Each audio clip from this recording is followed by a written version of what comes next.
Hello guys, welcome back to Gyan Sagar. My self प्रेरणा संध्या। और आज हम लोग डिस्कस करेंगे मेजर पेपर 14, जिसका हमारा पेपर टाइटल क्या है? अनुवाद विज्ञान। अनुवाद आप वर्ड में भी नहीं सुनेंगे, लेकिन ट्रांसलेशन जरूर सुने होंगे, तो उसी पे आज हम लोग का डिस्कशन है। ठीक है, चलिए हमेशा की तरह पहले सिलेबस को डिस्कस करेंगे, उसके बाद हम क्या देखेंगे, कुछ इंपॉर्टेंट क्वेश्चन। ओके, मैं वीडियो को ऑफ करती हूँ, लास्ट में मिलते हैं। ठीक है, चलिए हम लोग जब भी हम लोग इंग्लिश सीखने की बात करते थे तो हम लोग क्या करते थे, एक ऑक्सफोर्ड का एक ट्रांसलेशन का बुक लेते थे और उसको बनाने बैठ जाते थे। वहीं से हमें लगता था कि हमारा क्या हो जाएगा, इंग्लिश ठीक हो जाएगा। बताइए किसने किसने बचपन में सॉल्व किया है? ओके, चलिए इकाई 1 में क्या है, अनुवाद की अवधारणा। इसकी अवधारणा क्या है? परिभाषा एवं स्वरूप, इसकी डेफिनेशन क्या है? अनुवाद की प्रक्रिया, इसका कोई प्रोसेस होगा ना भाई, हमको ट्रांसलेट ही करना है तो क्या चीज़ हमको देखना है, क्या इसका प्रक्रिया है। ठीक है, अनुवाद की प्रासंगिकता। ठीक है, अनुवाद की समस्याएं एवं समाधान। अब अनुवाद को ट्रांसलेट करने में क्या समस्या आ सकती है? यहाँ पे सिर्फ हमको शब्द को नहीं चेंज करना होता है क्या? जब अगर कोई चीज़ को हम लोग कन्वर्ट कर रहे हैं, दैट मीन उसमें क्या सारा जो उसका भाव है ये सब सारा मेंटेन रहना चाहिए। ये नहीं कि बस शब्द को हम लोग ट्रांसफ़र कर दिए दूसरे ये में तो वो हो गया। नहीं, सब कुछ जो वहाँ लय था, भाषा था, सब कुछ वो क्या होगा, सब सेम सेम चलेगा, है कि नहीं? इकाई 2 में क्या है, अच्छे अनुवादक के गुण। अब जो अनुवाद करेगा वो क्या कहलाएंगे, अनुवादक। तो उसके क्या गुण होंगे? ठीक है, अनुवाद के प्रकार कितने हैं? ठीक है, रचनात्मक साहित्य का अनुवाद और तकनीकी अनुवाद। ठीक है, इकाई 3 में क्या है, अनुवाद चिंतन की परंपरा। क्या परंपरा है? ठीक है, आदर्श अनुवाद की अभिलक्षण। फिर परिभाषिक शब्दावली के अनुवाद और अनुवाद की समस्याएं। तो एक एक करके हम लोग सब देखेंगे। शायद हम बहुत ज़्यादा ठीक है बोल दिए, लेकिन आप लोग थोड़ा इसको मैनेज कर लीजिएगा। ओके, बच्चे जैसा नहीं बोलना है। चलिए जी, तो हमारा पहला ही क्वेश्चन क्या है, अनुवाद की संकल्पना क्या है? तो क्या है भाई अनुवाद की संकल्पना? तो देखिए, अनुवाद वह प्रक्रिया है जिसमें एक भाषा के भाव को, इमोशन को, उसके अर्थ, उसके मीनिंग को दूसरी भाषा में यथासंभव समान रूप से प्रस्तुत किया जाता है। ठीक है, किसी भी भाषा को किसमें किया जाता है, किसी भी भाषा को दूसरे भाषा में हम लोग जब चेंज करते हैं, ठीक है, दूसरे भाषा में जब चेंज करते हैं तो वो क्या कहलाता है, अनुवाद। जैसे कुछ भी कहलाएगा, Hindi to English, English to Sanskrit, Sanskrit to German, जैसा आप जो भी चाहो सब क्या कहलाएगा, अनुवाद ही कहलाएगा। ठीक है, और अनुवाद में हमें ये ध्यान रहना चाहिए कि क्या, कि उसका भाव, उसका जो मूल अर्थ है वो चेंज नहीं होना चाहिए, है कि नहीं? उसके जो भाव है, वो मूल पाठ, जो संदेश है वो उसमें निहित रहना चाहिए, कुछ चेंज नहीं होना चाहिए। ओके, ये एक अच्छे अनुवादक का गुण है। ओके, और देखिए अनुवाद, अनुवाद अब बहुत अच्छा वर्ड है एक, कि ये किसका काम करता है भाई, अनुवाद तो ब्रिज का काम करता है। ठीक है, एक ब्रिज का काम करता है। कैसे एक ब्रिज का काम करता है? देखिए, जैसे कि हमको बस बंगाली आता है, ठीक है, और आपको सिर्फ उर्दू आता है, बस उर्दू आता है। अब कोई बंगाली आदमी अब उर्दू वाला पढ़ पाएगा? नहीं पढ़ पाएगा। लेकिन जो उर्दू की जो जो जिसमें भी कोई अगर हमें अनुवाद करके दे देगा तो उसको हम क्या पढ़ेंगे, बंगाली में अनुवाद करके दे देगा तो हम उसको भी पढ़ने के लायक बनेंगे। तो ये क्या करता है, ये संस्कृतियों को जोड़ता है। ठीक है, एक संस्कृति से दूसरी संस्कृतियों को जोड़ता है। ये सब पॉइंट आप लॉन्ग आंसर में ज़रूर लाइएगा, कि संस्कृतियों का जोड़ता है, पुल का काम करता है, ब्रिज। आप दूसरे लैंग्वेज में भी लिख सकते हैं। ठीक है, तो समझ में आया अनुवाद क्या होता है।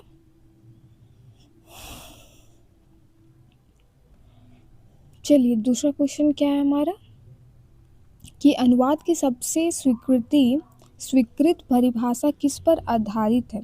तो देखिए, अनुवाद का किस पे है, तो अर्थ समानता पे। ओके, किस पे आधारित है, अर्थ समानता और भाव संप्रेषण।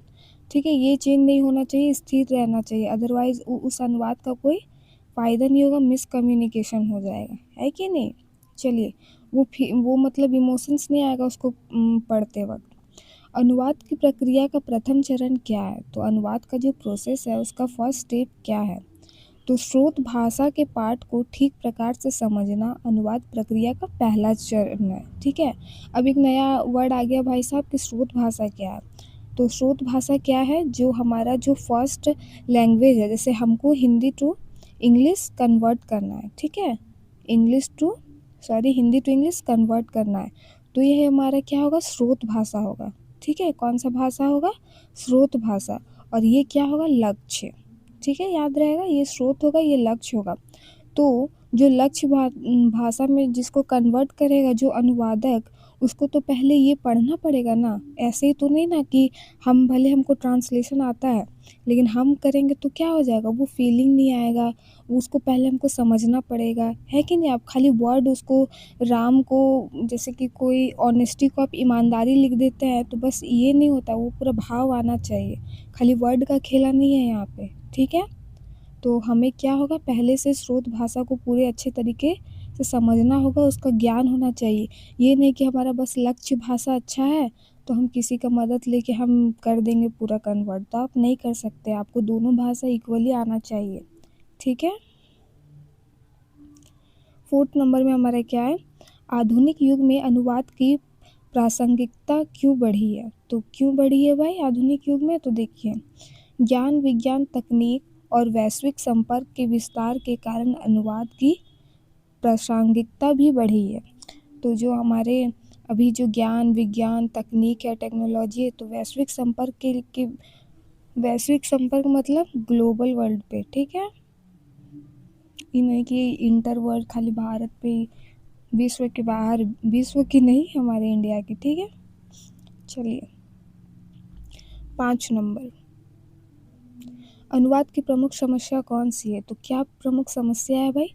तो सांस्कृतिक भिन्नता और समान शब्दों के अभाव को अनुवाद की प्रमुख समस्या माना जाता है, ठीक है? सांस्कृतिक भिन्नता मतलब उसका जो कल्चरल डिफरेंस है, एक ये पॉइंट हो गया, ये इसकी समस्या है। और दूसरा क्या है? समान शब्दों के अभाव को, ठीक है?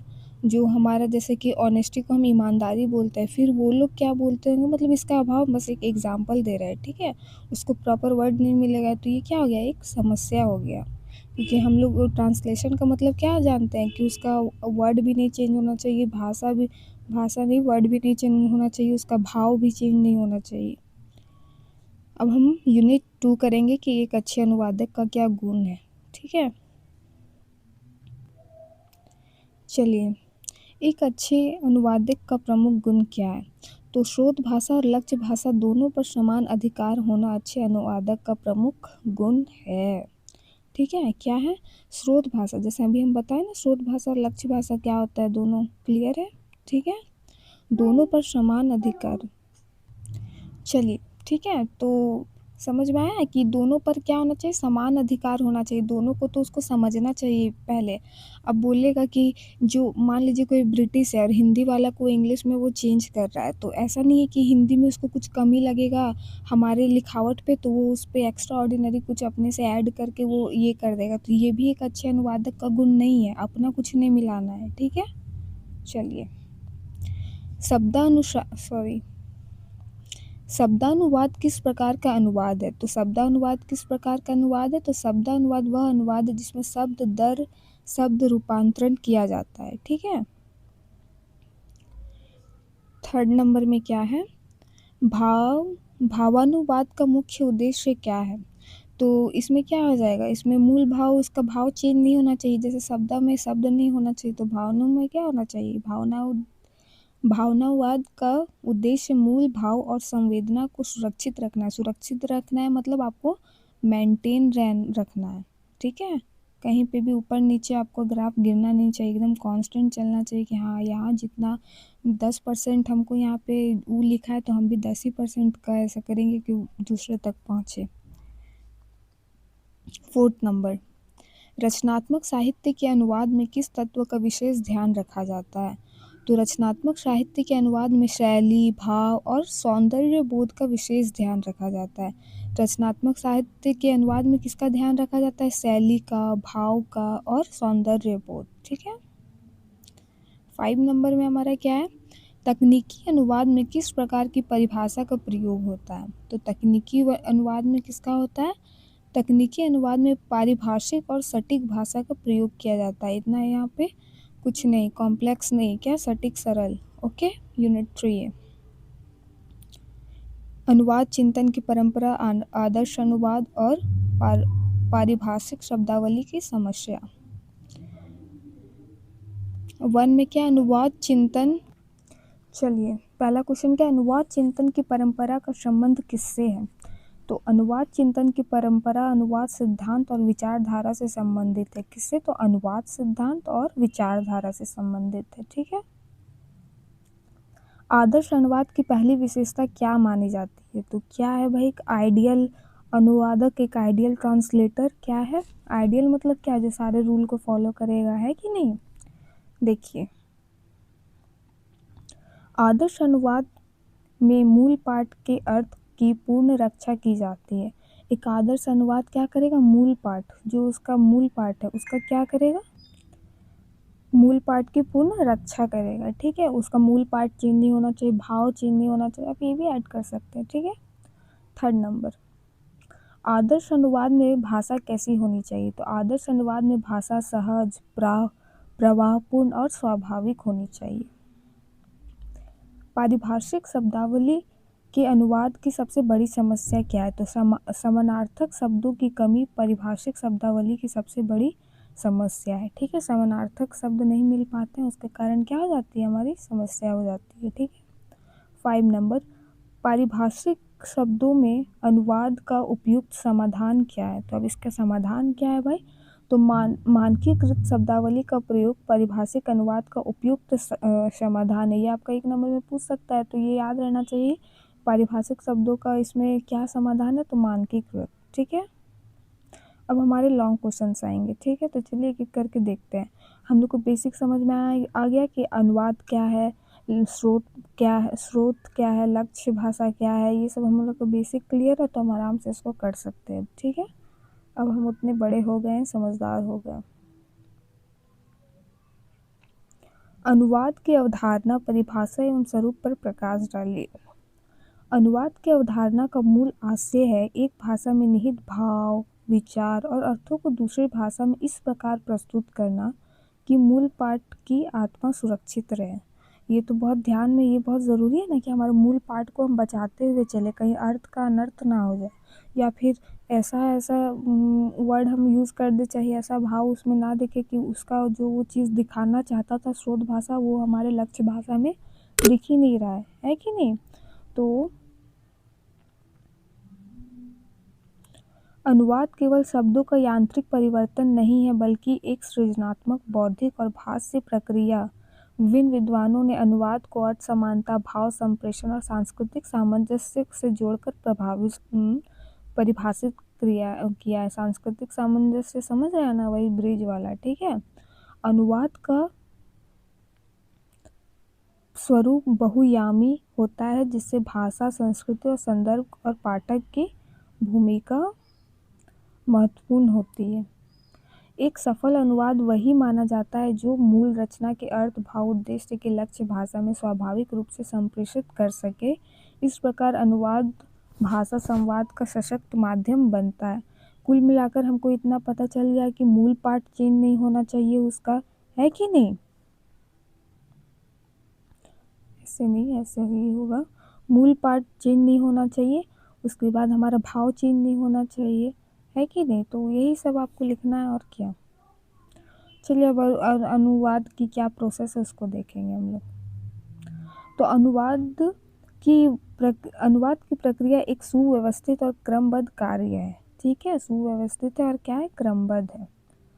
इसका पहला चरण स्रोत भाषा के पाठ को गहराई से समझना। पहले ही हम लोग समझ लिए थे कि फर्स्ट स्टेप क्या होता है इसका, कि पहले स्रोत भाषा को हम अच्छे तरीके से समझेंगे।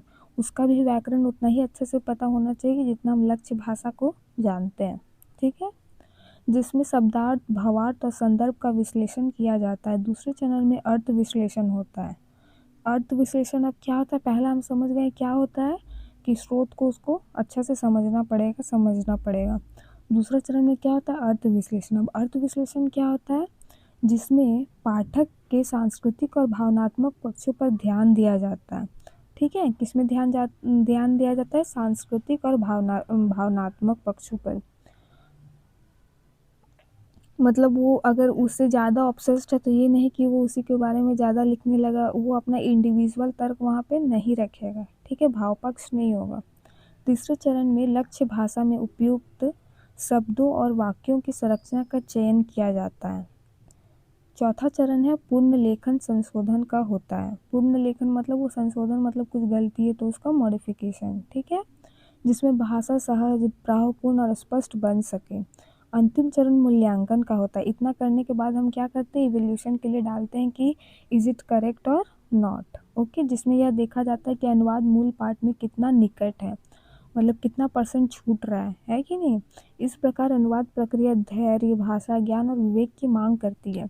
हमको तो याद हो गया क्या है। पहला क्या है कि पहले स्रोत भाषा को गहराई से समझना होगा। दूसरा चरण क्या है? अर्थ विश्लेषण, जिसमें हम लोग को सांस्कृतिक और भावनात्मक पक्ष पर ध्यान देना है। तीसरे भाषा पे क्या करना है? तो उपयुक्त शब्द और वाक्य की संरचना का चयन करना है कि कौन सा शब्द हम चूज़ करेंगे तो ये इसमें बेटर बैठेगा, है कि नहीं। तो होप आप लोग को भी ये हो गया। लास्ट स्टेप क्या होता है? मूल्यांकन का। ठीक है। थर्ड, अनुवाद की प्रमुख समस्याएं एवं उनके समाधान पर चर्चा कीजिए। तो क्या है भाई इसकी समस्या? तो देखिए, अनुवाद अनेक प्रकार की समस्याएं सामने आती है। भाषिक समस्या, सांस्कृतिक भिन्नता, है कि नहीं, समानार्थक शब्दों का अभाव, जिसमें ये सब ये हो जाएगा। मुहावरे का अनुवाद प्रमुख चुनौतियां हैं। जो मुहावरे हम लोग ये करते हैं वो क्या होती है? प्रमुख चुनौती बन जाती है। जैसे हम लोग कोई, आप लोग ऐसे कमेंट कर सकते हैं कोई हिंदी और इंग्लिश जिसका दोनों का होता है। हाँ, ईद का चांद होना, और इंग्लिश में क्या लिखा जाता है? Once in a blue moon. तो ये सब क्या है? थोड़ा ये लोग के लिए चुनौती ही है कि नहीं। कई बार एक भाषा का शब्द दूसरी भाषा में समान अर्थ नहीं देता है, जिससे भाव हानि की संभावना रहती है। सांस्कृतिक संदर्भ भी अनुवाद को कठिन बना देता है। इन समस्याओं को समाधान हेतु अनुवादक दोनों भाषा और संस्कृतियों का गहन ज्ञान चाहिए। भावानु भावानुवाद, व्याख्यात्मक अनुवाद और संदर्भनाकुल शब्द चयन द्वारा इन समस्याओं का समाधान किया जा सकता है। देख लीजिए, भावानुवाद, व्याख्यात्मक अनुवाद और संदर्भानुकूल शब्द चयन। तो आप इसका ध्यान रखिएगा। ठीक है। चलिए, एक अच्छे अनुवादक के क्या गुण होंगे? तो चलिए, तो हम तो पहले ही समझ गए कि एक अच्छा अनुवादक को पहले वो स्रोत भाषा का ज्ञान होना चाहिए, लक्ष्य भाषा, दोनों का समान ज्ञान होना चाहिए।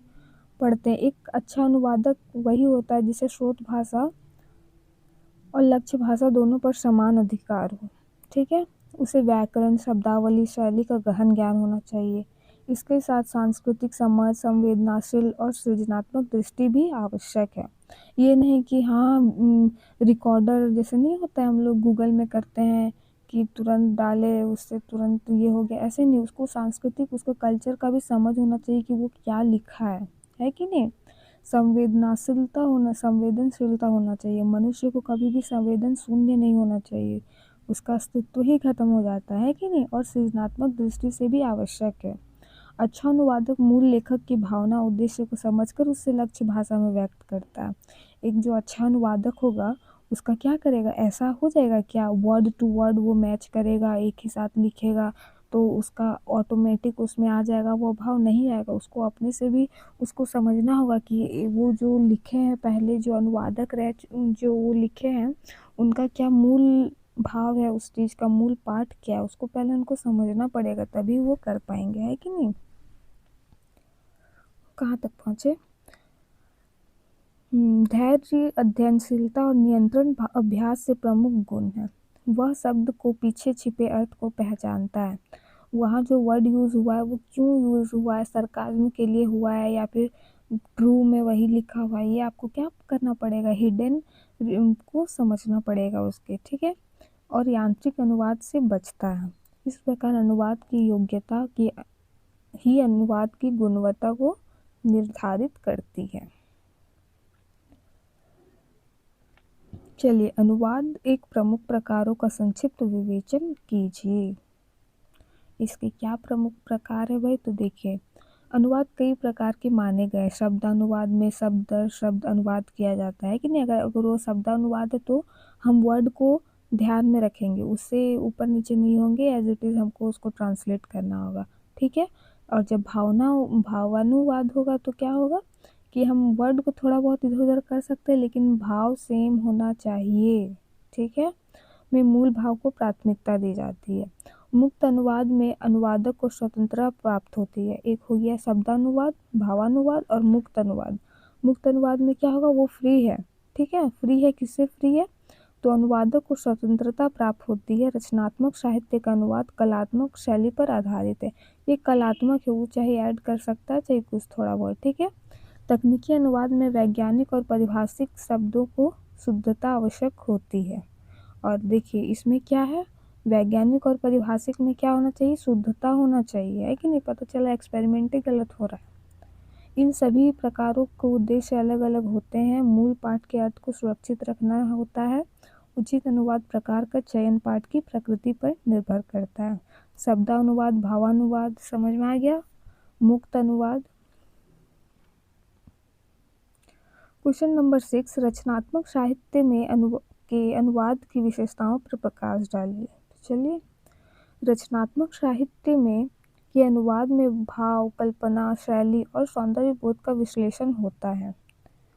कविता, कहानी, उपन्यास आदि का अनुवाद करते समय शब्दों से अधिक भावों को महत्व दिया जाता है। जब हम कोई भी कहानी लिखते हैं, कोई कविता लिखते हैं, कोई उपन्यास लिखते हैं, मतलब नॉवेल लिखते हैं, तो हमें किसका ध्यान रखा जाता है? शब्दों से ज़्यादा क्या रखा जाता है? हमारा अधिक भावों को, इमोशंस को, जो वो कहना चाह रहा है, ठीक है। चलिए, इसमें यांत्रिक अनुवाद की कोई गुंजाइश नहीं होती। अनुवादक को मूल रचना की संवेदना को लक्ष्य भाषा में पुनः सृजित करना पड़ता है। यह कार्य अत्यंत चुनौतीपूर्ण होता है, क्योंकि भाषा बदलने के साथ साथ सांस्कृतिक परिवेश भी बदल जाता है। सफल रचनात्मक अनुवादक वही है जो पाठक को मूल रचना जैसे अनुभव प्रदान करे। चलिए, अनुवाद की परंपरा, की परंपरा पर संक्षिप्त चर्चा कीजिए। तो क्या है भाई ये? तो अनुवाद चिंतन की परंपरा प्राचीन काल से चली आ रही है। भारत में धार्मिक ग्रंथों, साहित्य और दर्शन के अनुवाद की समृद्ध परंपरा रही है कि नहीं। हमारा ये ट्रेडिशन ही है क्या? अगर जो हमारे वेद थे, जो भी थे, रामचरितमानस है, अब हम लोग बताइए नॉर्मल आदमी उसको पढ़ पाएंगे? नहीं पढ़ पाएंगे। उसी को क्या किया, कुछ अनुवादक उसको काट काट के छोटा छोटा पार्ट में उसका मूल भाव को उसी में रखते हुए हमें हमारे सामने प्रकट किया है, तभी वो इतना ज़्यादा लोगों तक पहुंच पाया है कि नहीं। सबको बोलता है कि तुम रामचरितमानस पढ़ो, तो कोई पढ़ पाता? नहीं पढ़ पाता। वो क्या हुए, जो अनुवादक सब रहे हैं वो सब क्या किए हैं, उसको छोटे छोटे पार्ट में हमारे पास क्या किए और सिंपल वर्ड्स में हमारे सामने प्रकट किए। और आज हर एक छोटा बच्चा क्या करता है, सबके बारे में जानता है, स्कूल्स में भी पढ़ाया जाता है कि नहीं। तो ये हो सकता है एग्जाम्पल हमारा, है कि नहीं। समय के साथ अनुवाद को एक स्वतंत्र अध्ययन क्षेत्र के रूप में देखा जाने लगा। आधुनिक काल में अनुवाद को भाषा विज्ञान, साहित्य, सांस्कृतिक अध्ययन से जोड़ा गया है, ठीक है, कल्चर स्टडी में जोड़ा गया है। अनुवाद चिंतन में व्यर्थ, निष्ठा, स्वतंत्रता, पाठक की भूमिका पर विचार किया गया है। इस परंपरा ने अनुवाद को केवल सहायक कार्य नहीं बल्कि एक सृजनात्मक अनुशासन के रूप में स्थापित किया। चलिए, आदर्श अनुवाद का क्या क्या होना चाहिए, इसको थोड़ा सा हम लोग देख लेते हैं, ठीक है। तो क्या होना चाहिए भाई, जिसमें मूल पाठ के अर्थ, भाव, उद्देश्य को पूर्ण रक्षा हो। ये तो हमको याद हो गया, क्या याद हुआ? मूल पाठ, अर्थ, भाव, उद्देश्य, ठीक है। एक ओके, हर क्वेश्चन में आपको ये फिट कर देना है। उसकी भाषा सहज, प्रवाहपूर्ण और स्वाभाविक होनी चाहिए। आदर्श अनुवाद में न तो अनावश्यक शब्द जोड़े जाते हैं और न ही अर्थ में विकृति की जाती है। अनावश्यक शब्द भी नहीं कि हाँ भाई इसमें थोड़ा सा तो मॉडिफिकेशन का ज़रूरत है, उतना आपको नहीं करना। एक आदर्श अनुवाद किसको माना जाएगा, जो एज इट इज़ प्रेजेंट करे, ठीक है। उसमें सांस्कृतिक संतुलन बना रहता है। पाठक को यह अनुभव नहीं होना चाहिए कि अनुवाद पढ़ रहा है। इस प्रकार निष्ठा स्वाभाविक आदर्श अनुवाद के प्रमुख अभिलक्षण है। 9 नंबर परिभाषिक शब्दावली के अनुवाद की समस्या पर प्रकाश डालें। चलिए, परिभाषिक शब्दावली में के अनुवाद में अनेक कठिनाइयाँ आती हैं। कई तकनीकी और वैज्ञानिक शब्द के लिए लक्ष्य भाषा के समान शब्द उपलब्ध नहीं होते। सही बात है कि नहीं? इसमें अर्थ भ्रम की स्थिति उत्पन्न होती है। एक ही शब्द को कई अर्थ होने से समस्या बढ़ जाती है कि नहीं? एक शब्द के कई अर्थ होने के कारण क्या होता है? समस्या बढ़ जाती है। इन समस्याओं के समाधान हेतु मानकीकृत शब्दावली, शब्दकोश और विशेषज्ञों की सहायता ली जाती है। आवश्यकता पड़ने पर मूल शब्द को स्वीकार करना भी उचित माना जाता है। इस प्रकार सावधानी और सटीकता परिभाषा अनुवादक की अनिवार्य शर्त है। ठीक है, चलिए अब हमारा सेम ही है। अब इसको हम लोग बस देखेंगे थोड़ा थोड़ा, और हम लोग इसका कर लिए हैं क्वेश्चन, खाली इसमें और क्वेश्चन को जोड़ जोड़ के किया गया है। ठीक है, तो अनुवाद की अवधारणा, परिभाषा एवं स्वरूप में विस्तृत विवेचन कीजिए। तो अवधारणा पढ़ लिए हम लोग, परिभाषा पढ़ लिए, है कि नहीं? तो आप आराम से कर सकते हैं। अनुवाद की प्रक्रिया को विस्तार से समझाइए। प्रोसेस हम समझ गए ना, इसका क्रमबद्ध क्या था। सबसे पहले हम क्या करेंगे, पहले स्रोत भाषा के अंडरस्टैंड करेंगे, उसको समझेंगे, है कि नहीं? दूसरा क्या करेंगे, उसमें धर्मनिरपेक्ष था ना। दूसरा क्या है, अर्थ विश्लेषण। ठीक है, दूसरा क्या है, अर्थ विश्लेषण। उसके बाद फिर क्या है कि वो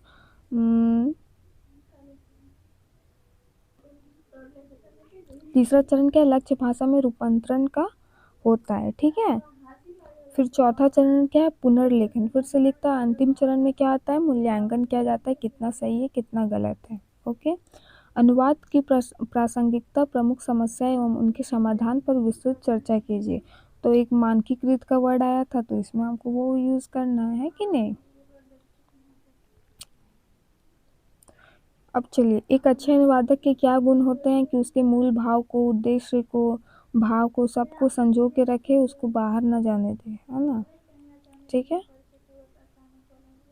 अनुवाद के प्रमुख प्रकारों का उदाहरण सहित विस्तृत कीजिए। तो क्या है इसका, शब्दानुवाद जिसमें शब्द का ध्यान रखते हैं, भावानुवाद जिसमें भाव का रखते हैं, फ्री क्या था, मुक्तवाद था, मुक्त अनुवाद था। ठीक है, और उसके बाद रचनात्मक, इसमें हम लोग को क्या आता है, भाषा शैली, ये सब का हम लोग ध्यान रखते हैं कि नहीं।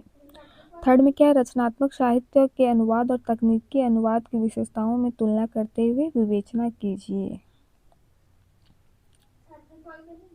उसके बाद क्या, अनुवाद चिंतन की परंपरा का ऐतिहासिक एवं वैचारिक विवेचन कीजिए। तो अनुवाद चिंतन की परंपरा तो हम लोग देख लिए हैं कि नहीं, हमारे वेद, उपनिषद, बौद्ध, जैन ग्रंथ सब का है कि नहीं, सब का है अनुवाद, तभी हम पहुंच पाया है हमारे तक। दूसरा, आदर्श अनुवाद के अभिलक्षणों पर विस्तार पर प्रकाश डालिए।